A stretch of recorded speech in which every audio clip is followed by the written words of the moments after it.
तब्बल 23 वर्षांनी मोठी शासकीय भरती होणार. महिला व बाल विकास विभागात तब्बल 23 वर्षांनी मोठी भरती होणार आहे. राज्याच्या महिला व बाल विकास मंत्री आदिती तटकरे यांनी याबाबत महत्त्वाची माहिती दिली आहे. त्यामुळे शासकीय नोकरीसाठी प्रयत्नशील असणाऱ्यांसाठी ही मोठी संधी असणार आहे. नियमित आणि बाह्य यंत्रणेमार्फत जवळपास 12,000 पदे भरली जाणार असल्याची माहिती तटकरे यांनी दिली आहे. या निर्णयामुळे महिला सक्षमीकरणाला चालना मिळेल असा विश्वास त्यांनी व्यक्त केला आहे. शासन निर्णयानुसार विभागातील एकूण पदांचा आढावा घेण्यात आला. त्यापैकी काही पदे निरसित करून 165 नव्या पदांची वाढ करण्यात आली आहे. त्यामुळे विभागासाठी एकूण 8,669 नियमित पदे मंजूर करण्यात आली आहेत.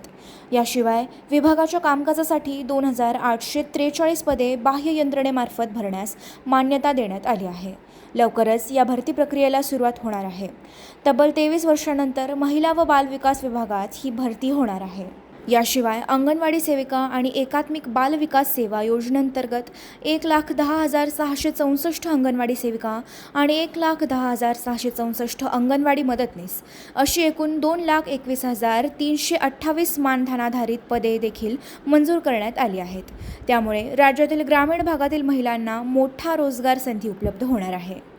कमल मेडिकेअर कॅन्सर आणि super speciality hospital, modular operation theatre, laparoscopic शस्त्रक्रिया, वैश्विक मान्य उपचार, योग्य सल्ला, किमोथेरपी, सुसज्ज ICU, महात्मा फुले जन आरोग्य योजना आणि आयुष्मान भारत अंतर्गत मोफत उपचार, interventional radiology, joint replacement and spine surgeries, modern cancer treatment, laparoscopic surgeries. पत्ता 155/4 गांधीनगर रोड, जुना अक्कलकोट नाका, मार्केट यार्ड जवळ, सोलापूर. संपर्क 93 71 52 43 65.